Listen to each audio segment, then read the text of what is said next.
कौन है सोनम रघुवंशी? क्यों की उसने अपने ही पति राजा रघुवंशी की हत्या?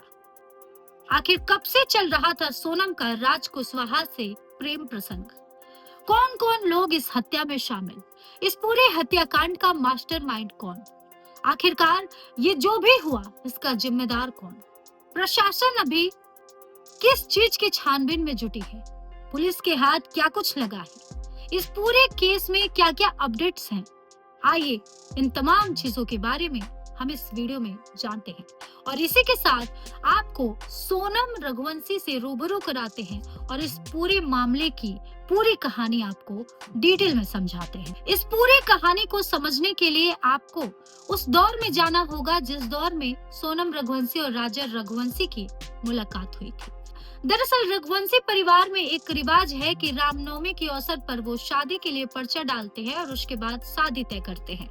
इसी तरह से राजा रघुवंशी और सोनम रघुवंशी के परिवार वालों ने रामनवमी के अवसर पर पर्चा डाला था। उसके बाद राजा रघुवंशी और सोनम रघुवंशी की शादी तय हुई। बता दें कि जब शादी तय हुई उस वक्त राजा रघुवंशी और सोनम रघुवंशी से पूछा गया था और दोनों इस शादी के लिए तैयार थे। इसके बाद 11 मई को राजा रघुवंशी और सोनम रघुवंशी की शादी हुई। शादी की जो रस्में हैं उनके फोटोज और वीडियो सोशल मीडिया पर खूब वायरल हो रहे हैं क्योंकि उस दौरान दोनों कपल एक दूसरे के साथ काफी खुश नजर आ रहे हैं और पूरे रस्मों को एंजॉय भी कर रहे हैं। किसी को उस वक्त इस बात का भनक नहीं था कि जिस लड़की को वो लोग बहू बनाकर ला रहे हैं वही लड़की राजा के मौत का कारण बन जाएगी। आइए आगे क्या हुआ आपको बताते हैं। दरअसल सोनम रघुवंशी जब राजा के घर आई तभी से उसने हनीमून का प्लान बनाना शुरू किया और उसने हनीमून के लिए मेघालय को चुना। अब मेघालय ही क्यों, हनीमून के लिए और भी बहुत सारी जगह है, पर सोनम ने मेघालय क्यों चुना, इसके पीछे बहुत बड़ा कारण है। दरअसल सोनम रघुवंशी राजा रघुवंशी से शादी करने से पहले ही राजा रघुवंशी को मारने का प्लान बना चुकी थी। जी हाँ, आप बिल्कुल ठीक सुन रहे हैं। दरअसल इस गुत्थी को समझने के लिए आपको सोनम रघुवंशी और राज कुशवाहा के प्रेम प्रसंग के बारे में जानना पड़ेगा। आपको बता दें कि राजा से शादी करने से पहले सोनम रघुवंशी का प्रेम प्रसंग राज कुशवाहा से चल रहा था। दरअसल सोनम रघुवंशी अपने पिता के कारोबार को संभाल रही थी। उसी कंपनी में राज कुशवाहा भी काम कर रहा था, जिस दौरान उन दोनों की मुलाकात हुई और दोनों को एक दूसरे से प्यार भी हो गया। इसके बाद जब सोनम की शादी राजा के साथ परिवार वालों ने तय की तो सोनम ने डर के मारे किसी से कुछ नहीं कहा, ना कोई सच बताया कि वो राज कुशवाहा से प्यार करती है और उससे शादी करना चाहती है। उसने ना बताया, इसी वजह से राजा से उसकी शादी हो गई। लेकिन एक तरफ परिवार वाले सोनम और राजा के शादी की तैयारियों में जुटे थे तो वहीं दूसरी तरफ सोनम रघुवंशी और राज कुशवाहा मिलकर राजा को रास्ते से हटाने की प्लानिंग कर रहे थे। दरअसल आपने हमराज मूवी देखा होगा, जहां पर दो कपल एक दूसरे से प्यार करते हैं। इसके बाद पैसों के लालच में लड़की एक दूसरे लड़के से शादी कर लेती है और पत्नी का पूरा फर्ज निभाती है और प्लानिंग की रहती है कि उसको किस तरह से मौत के घाट उतारना है। तो कुछ इस फिल्म के आधार पर ही उन्होंने राजा रघुवंशी की मौत की दास्तान लिखी। सब कुछ प्लान था कि शादी होने के बाद वो कब जाएगी, कहाँ जाएगी, कैसे मारेगी। दरअसल दोनों की प्लान के हिसाब से राजा रघुवंशी को सोनम मेघालय लेकर जाएगी और उसके बाद उसे वहीं पर मार दिया जाएगा। हत्या को हादसे का रूप दिया जाएगा। सोनम लापता हो जाएगी, कुछ दिन बाद मिलेगी, लोगों को अपहरण की कहानी सुनाएगी। कुछ साल बीतने के बाद वो राजा रघुवंशी की विधवा से राज कुशवाहा से शादी कर लेगी। पैसे भी उसके, कंपनी भी उसकी, इज्जत भी उसकी और राज भी उसका। कुछ इस तरह से उन लोगों ने प्लान किया था। इसी वजह से मेघालय को चुना गया। बता दें कि उसी वक्त से शादी से पहले ही दो सुपारी किलर्स को 50,000 रुपए और मोबाइल फोन देकर बुक कर लिया गया था। इससे भी ताज्जुब की बात यह है कि सोनम रघुवंशी के साथ राजा रघुवंशी हनीमून पे जाने के लिए तैयार नहीं था, लेकिन सोनम ने 2 टिकट बुक कर लिया था और बोल दिया था कि मैंने पहले से ही टिकट बुक कर लिया है, जिसके बाद टिकट वेस्ट ना हो और पत्नी का दिल ना टूटे, इसलिए राजा तैयार हो गया और उसके बाद वो सोनम के साथ मेघालय चला गया। परिवार में भी कोई नहीं चाहता था कि वो लोग मेघालय जाए, लेकिन सिर्फ सोनम की खुशी के लिए सभी राजी से उसे भेज दिए। इधर सोनम और राजा दोनों मेघालय हनीमून के लिए निकलते हैं, तो उधर वो तीन भी साथ साथ पीछे से उनको फॉलो करते हैं।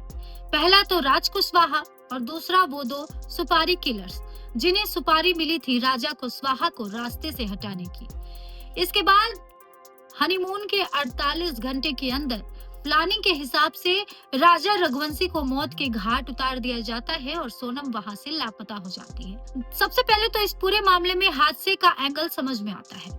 मेघालय पुलिस के छानबीन करने के बाद ऐसा प्रतीत होता है जैसे ये एक हादसा है, लेकिन जैसे जैसे दिन प्रतिदिन तहकीकात बढ़ती गई, वैसे वैसे मेघालय पुलिस के हाथ बहुत सारे सबूत लगे, जैसे कि सीसीटीवी फुटेज, जैसे कि दो लोगों का हमेशा उन्हें फॉलो करना, जैसे कि वारदात वाले जगह से सोनम का खून से लथपथ जैकेट बरामद होना, और इन तमाम चीजों के बाद सोनम के कॉल डिटेल्स। पुलिस को सोनम पर शक तब हुआ जब सोनम का कॉल डिटेल पुलिस के हाथ लगा और उन्होंने ये पाया कि सोनम का प्रेम प्रसंग राज कुशवाहा से चल रहा था। वो लगातार उससे बातचीत कर रही थी, जिसके बाद मेघालय पुलिस ने सोनम की छानबीन स्टार्ट की। सबसे पहले तो मेघालय पुलिस एक हफ्ते तक सोनम की खोज की, लेकिन उसका कुछ पता नहीं चला। परिवार वाले काफी ज्यादा दुखी थे कि सोनम को वो शायद खो चुके हैं, उसके लिए दुआएं मांग रहे थे कि वो जल्द ही कुशल मंगल वापस लौट आए। लेकिन किसी को क्या पता था कि जिसके लिए वो दुखी हो रहे हैं, दुआएं मांग रहे हैं, वही इस पूरे फसाद की जड़ है। आपको बता दें कि इस मामले में एक और बड़ा ट्विस्ट है। दरअसल सोनम रघुवंशी के फैमिली में एक भविष्य वक्ता है, जो कि आने वाले समय में क्या होने वाला है या क्या हो रहा है वो बता देती हैं, ऐसा वो दावा करती हैं। और उन्होंने ही इस बीच ये बताया था कि जो भी कुछ हुआ है इसके पीछे एक महिला का हाथ है, लेकिन उस वक्त किसी को नहीं पता था कि वो महिला कोई और नहीं, खुद उनके घर की बच्ची सोनम है। और इसके बाद उन्होंने ये भी कहा था कि दरवाजे के बाहर सोनम की तस्वीर को उल्टी टांग दी जाए तो सोनम घर लौट आएगी, और बिल्कुल ऐसा ही हुआ। जैसे ही परिवार वालों ने दरवाजे पर सोनम की उल्टी तस्वीर टांगी, सोनम का पता चल गया। बता दें कि सोनम वाराणसी से गाजीपुर के बीच में हाईवे पर एक ढाबा था, वहां पर रात के 1 बजे पहुंचे। वहां पर उसकी हालत खराब थी। वो रोते हुए वहां के ऑनर से फोन मांगी और कॉल करने को कहा। इसके बाद वो कॉल की और अपने भाई से बात की, लेकिन उस दौरान वहां पर पुलिस पहुंच गई और सोनम को हिरासत में ले लिया। शुरुआत में परिवार वालों को बिल्कुल भी ऐसा नहीं लगा था कि सोनम इसके पीछे हो सकती है, लेकिन सोनम से जब पूछताछ की गई तो सोनम ने धीरे धीरे सच को उगलना शुरू किया। सोनम अपने मुंह से ये सब बताती ये इतना आसान नहीं था। जब सोनम के सामने राज कुशवाहा को खड़ा किया गया, तब जाके वो रोती बिलखती सब कुछ बताने को तैयार हुई। तो कुछ इस तरह से इस पूरे मामले का खुलासा हुआ। इसी के साथ आपको बता दें कि इस पूरे मामले में 3 स्टेट्स का इन्वॉल्वमेंट है। पहला मध्य प्रदेश, दूसरा मेघालय और तीसरा उत्तर प्रदेश। क्योंकि वाराणसी में सोनम पाई गई, मध्य प्रदेश से वो चली थी और मेघालय में मर्डर हुआ, तो इस वजह से जो मर्डर का केस है वो मेघालय में है। इस वजह से मेघालय पुलिस इस पूरे केस की इन्वेस्टिगेशन कर रही है। इसलिए बकायदन हिरासत में ही मेघालय पुलिस ने भी सोनम को रखा हुआ है। सोनम के साथ राज कुशवाहा भी जेल में बंद है और साथ ही वो किलर्स भी बंद है जिन्होंने इस पूरे हत्या को अंजाम दिया। लेकिन इस पूरे वारदात की जो मास्टरमाइंड थी वो सोनम रघुवंशी ही थे। जैसे जैसे रात से पर्दा उठा है और घर वालों को इस बात का पता चला है, सभी टूट गए हैं, सभी का भरोसा टूट गया है, सभी की हालत खराब है। उधर राज कुशवाहा की मां कैमरे पर बयान देती है कि मेरा बेटा ऐसा नहीं कर सकता, उसे फंसाया जा रहा है, उसे जेल से रिहा कर दो। उधर सोनम रघुवंशी के भाई राजा रघुवंशी के घर जाके उनके माँ के सीने से लिपट लिपट कर रोते बिलखते और माफी मांगते नजर आते हैं। कैमरे के सामने वो बयान देते हैं कि मेरी बहन दोषी है, उसे फांसी की सजा हो। उधर राजा रघुवंशी की माँ कैमरे के सामने टूटती बिखरती नजर आई और उनका सिर्फ एक ही बयान था कि वो अपने बेटे को इंसाफ दिलाना चाहती है और जल्द से जल्द उन्हें इंसाफ मिले। आपकी इन तमाम चीजों पर क्या राय है? आपके हिसाब से सोनम रघुवंशी को क्या सजा मिलनी चाहिए? क्या फांसी उसके लिए पर्याप्त होगा या कोई और सजा? अभी फिलहाल सोशल मीडिया पर कई ऐसे खबर वायरल हो रहे हैं जहां पर पति पत्नी और वो का केस है और वहां पर पतियों की हत्या की जा रही है। इस वीडियो को आप ज्यादा से ज्यादा शेयर कीजिए ताकि लोगों को पता चल सके कि ये दौर ऐसा आया है जहां पर महिलाओं को सुरक्षित नहीं, अब पुरुषों को सुरक्षित रखने की भी जिम्मेदारी है, क्योंकि एक वक्त था जब लड़की बचाओ का अभियान चलता था। अब एक वक्त ऐसा आया है जब लड़के बचाओ का अभियान चल रहा है। तो आप खुद ही सोच सकते हैं। इस वीडियो को ज्यादा से ज्यादा लोगों तक पहुंचाइए ताकि लोगों को सच का पता चल सके और वो आगे से सावधान रहें, सतर्क रहें। इन तमाम चीजों के बाद एक और चीज आपको बता देते हैं।